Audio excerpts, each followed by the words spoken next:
Go look at your receipt from the last time you went to Costco. Not the total. I don't care about the total. Look at the middle of it. Somewhere in there is an item you did not walk in planning to buy, and it is not the rotisserie chicken and it is not the paper towels.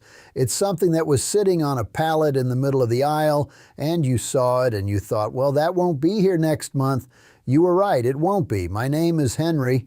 I am 78 years old. I spent 31 years working in grocery, 9 of those as a store manager, and I have been retired long enough that I no longer have to be polite about any of it. My wife Doreen does the list. I do the walk-in. We go to Costco on Tuesday mornings early because Tuesday morning is when the pallets get set and nobody has picked them over yet. And what I want to tell you today is not a list of good deals. There are 100 channels doing lists of good deals. What I want to tell you is why some things vanish and some things sit there for 3 years, because once you understand that, you will never again buy the wrong thing off a Costco pallet. And I am going to tell you about 8 items I want you to leave alone this month, including one that everybody's excited about and one that I am going to defend, even though I think most of you expect me to tear it apart. Stay with me. This takes about 15 minutes, and it will save you more than that in a single trip. First, understand the treasure hunt. Here's the thing about Costco that most people never had explained to them. A regular grocery store carries somewhere between 30 and 40,000 items. Costco carries around 4,000. That is not a limitation. That is the entire strategy. Every single slot on that floor has to earn its place. And roughly a quarter of what's on that floor at any given moment is temporary. It came in on a single buy, it will sell through, and it will not be reordered. Costco calls that the treasure hunt.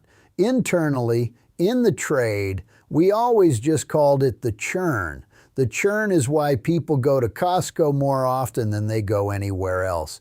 It is not the prices, it is the fear of missing something. That is a designed feeling. Somebody sat in a room and decided you should feel it. Now, I'm not telling you that to make you angry. I'm telling you because once you know a quarter of that store is on a timer, you can tell which quarter, and that is the whole skill. Here is how you read it. Look at where the thing is sitting.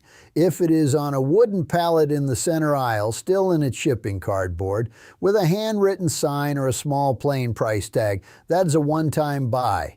It is gone when it's gone. If it is on a steel shelf with a printed shelf tag and the item number on that tag does not begin with an asterisk, that is a permanent item. It will be there in October. It will be there next spring. There is no hurry. And if that printed tag has an asterisk in the upper right corner, that is Costco telling you in plain sight that they are not reordering it. The asterisk means last chance. It has meant that for decades. It's not a secret. It's not a hack. It is printed on the tag. Most people simply were never told to look.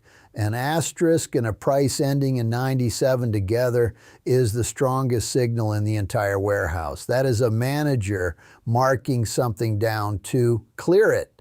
Prices ending in 99 are normal. Prices ending in 97 are a store making room. Prices ending in orders or 88 are usually a manufacturer's deal.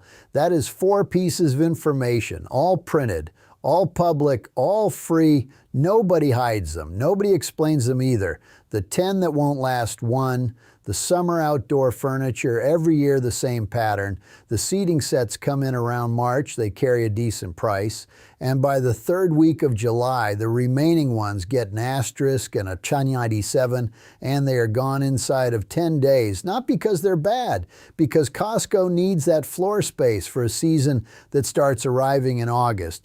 If you have been circling a set since May, waiting for a deal, this is the window. It will not get better in September because in September there will be nothing left to mark down. 2, anything in a summer fruit case, cherries, stone fruit, the big flats of berries. These are not on a schedule Costco controls. They are on a schedule the weather controls. A grower has a 3-week window. Costco buys a volume, and when the growing region turns over, the case changes or disappears entirely. If the cherries are good this week, buy the cherries this week. There is no next week. I have watched people wait for a better price on a fruit that had 11 days left in its entire national season. 3. The seasonal kitchen appliance drop. Every July there's a run of small appliances.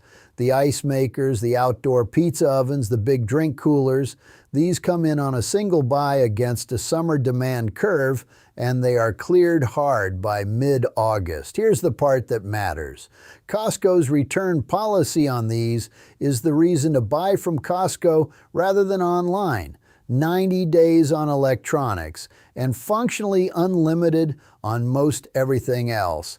An $80 ice maker from a website you've never heard of is a gamble. The same machine from a warehouse you can drive back to is not. That is not nothing, and it is the single most underused thing about that membership. 4. Anything with a co-branded license on it, movie tie-ins, sports licensing, character betting, licensed apparel, these come with contractual sell-by dates that have nothing to do with the product. The license expires, and legally the item cannot sit on the shelf anymore. This is why a perfectly good item vanishes overnight with no markdown at all. It didn't sell out. It ran out of permission. 5. The rotating warehouse-only food items, not the online stuff. The things that only ever appear in the building. Regional bakery items, a seasonal deli tray, a particular prepared entree that shows up for 6 weeks. Costco tests these constantly, warehouse by warehouse, and most of them never come back. If your family likes something from the deli case and you're waiting to buy it again, go check whether it's still in the case. Half the time it isn't, and nobody announces it. 6. Furniture in general, not just outdoor. The recliners, the sectionals, the bed frames. Costco does not carry a furniture line. Costco carries whatever furniture by their merchandising team made that quarter. When it sells, it's over. I have never once seen the same sofa in a Costco twice across 30 years of paying attention. 7. Anything on a while supplies last end cap near the front doors. The front of store end cap is the highest traffic real estate in the building, and it turns over faster than anywhere else. Nothing lives there long. If you notice something on that end cap on a Tuesday and think about it until Saturday, it is a coin flip whether it's there. 8. Back to school right now in July. This feels early. It is not early. Costco runs school supply, backpacks, and dorm goods from mid-July, and the good stuff is gone before most school districts have even sent out their supply lists. The people buying in August are buying the leftovers. If you have a kid going anywhere in the fall, the buying happens now. Not because of a sale, because of the pallet. 9, the tire and battery promotional windows. These run on manufacturer-funded schedules, usually a few weeks at a time. When it's on, it's a real discount. When it's off, you're paying regular price for the same tire. Check the current promotion before you drive over. Don't let anyone talk you into installation on a Tuesday when the promotion starts on Friday. That's a real amount of money, and it costs you nothing but a phone call. 10. Anything that just got an asterisk. I'm putting this last on purpose because it isn't a product. It's the whole lesson. Walk your regular route. Look at the tags on the things you already buy. If one of your staples suddenly has an asterisk, that item is being discontinued in your warehouse, and you have weeks, not months. Doreen has a running list of 4 items we watch. When one of them gets an asterisk, we buy deep once, and then we move on with our lives. Now, why any of this exists, I want to be careful here, because I am not going to tell you that Costco is running some scheme against you. I don't believe that, and I'd be lying if I said it. But I will tell you what the incentives are, and you can do what you like with that. Costco makes very little money selling you groceries. Their markup is capped internally, famously low. in the low teens on most items, and they hold to it. That is real, and it is unusual, and I will give them full credit for it. Where they actually make their money is your membership fee. That fee is close to pure profit. It is the business. Everything else on that floor exists to make you renew, which means the churn, the treasure hunt, the pallets, the fear of missing out, is not there to trick you into a bad purchase. It is there to make sure you come back often enough that the fee feels worth it. Those are different things, and I think it's worth being honest about which one is happening. Here's the trouble it causes anyway. A store optimized to make you visit frequently will, without anyone intending it, make you buy things you did not need. Not bad things, just things. A $17 item you had no plan for is still $17, and it is worse than a $40 item you needed every time. That is the whole risk of that building. It is not that they'll sell you junk, it's that they'll sell you something perfectly good that you had no use for. The 8 I want you to leave alone: 1. Fresh produce in the largest pack size for a household of 1 or 2. The per pound price is genuinely better. That is not in dispute, but the useful measure is not price per pound. It is price per pound you actually eat. A 5-pound bag at a third off, where you throw out 2 pounds, costs you more than the small bag at the regular store. Doreen and I are 2 people. We stopped buying the big spinach years ago. Do the arithmetic on what goes in your bin, not what goes in your cart. 2, spices in the large containers. Ground spices lose their volatile oils. A jar of ground cumin the size of a coffee can will be flat and dusty long before a household of 2 finishes it. Whole spices, different story. Peppercorns, whole cloves, cinnamon sticks hold for years, and the value is real. But ground spice in bulk is a false economy for most kitchens. 3, cooking oil in the largest jug, unless you cook heavily. Oil goes rancid, not dangerously, just badly. It develops a stale crayon smell, and once you learn to notice it, you cannot unnotice it. Air is what does it, and every time you open that jug, you let air in. If you fry regularly, buy the big one. If you use a tablespoon at a time, you're buying a slow decline. 4, impulse electronics accessories at the front of the store, cables, chargers, the little bundle packs. The pricing on these is fine. The problem is that you already have 4 of them in a drawer. This is the single most common thing I watch people put in a cart with no plan at all. 5, sale price clothing you would not have bought at full price. The clothing at Costco is often genuinely good. I'll say that plainly. But a shirt at $9 that you wear twice is more expensive than a shirt at $40 that you wear for 6 years. The discount is doing something to your judgment that the shirt is not. 6, anything you are buying because it is the last one. If the asterisk is the reason, it is not a reason. The asterisk tells you when. It does not tell you whether. Those get confused constantly, and the confusion is expensive. 7, the oversized snack variety packs. If you have children in the house, I'm going to be honest. I don't have a consumer complaint here. My complaint is that they get eaten at the rate they're available. A 30-count box does not last 30 days in a house with a 14-year-old. It lasts about 9. 8, and here's the one I'm going to defend instead. Everyone expects me to sit here and tell you the store brand is a compromise. I am not going to do that because it isn't true, and I would know. Costco's own label is, in a great many categories, the same product from the same plant as the national brand with a different label on it. That was true when I worked in grocery, and it is true now.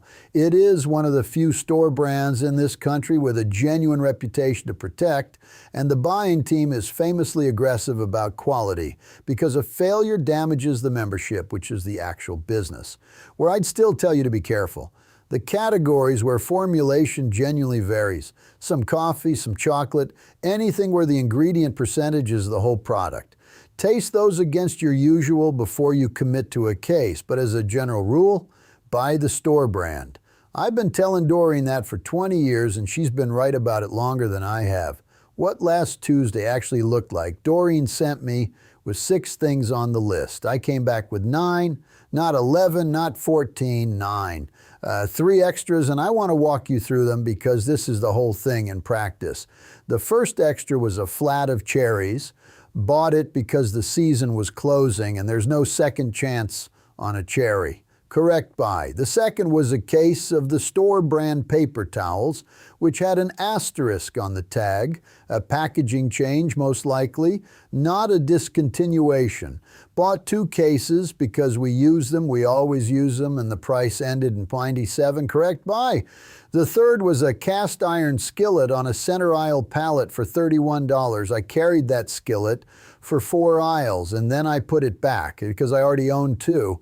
And the only reason it was in my hands was that I was fairly certain it wouldn't be there next month. That is the feeling. The whole building is built to produce, and I have known that for 30 years, and it still very nearly got me at 78 years old. That's the entire lesson. The scarcity is real. That doesn't make it a reason. Total came to about $94. Would have been $125 with the skillet, and the skillet would be in a cabinet right now, unused next to the other 2. Before you go, here's what I want from you. Next trip, before you check out, stand off to the side and look in your cart and pick out the one thing you did not walk in for, just one. Look at it and decide honestly whether you'd have driven to the store specifically for that item. If yes, good, keep it. That's the treasure hunt working the way it should. If no, put it back. One item, that's all I'm asking. Do that every trip for a year and you'll have saved more than the membership costs several times over. None of this requires you to distrust that store. I shop there. I like that store. I just want you walking in with your eyes open instead of walking out wondering what happened. Tell me in the comments what state you're in and what your last Costco total was. I read them and I'm always curious how much the pricing varies across the country because it varies more than most people think. And here's the one I really want to hear. Tell me about the item that disappeared on you. The thing your warehouse used to carry that you loved, that vanished one week with no explanation, that you still look for every time you go. Everybody has one. Doreen still hasn't forgiven them for a particular frozen thing they stopped carrying in 2019, and she brings it up more than she brings up our anniversary. If you're the kind of person who would rather understand how something works than be told what to buy, subscribe. That's the whole channel. Next time I'm going to walk you through the 4 things Costco moved in the last 2 years and why. Because when a store rearranges itself, it is never random, and the eggs being where they are is a decision somebody made about you. Once you see the layout, you cannot unsee it. Until then, go early, read the tags, and put one thing back.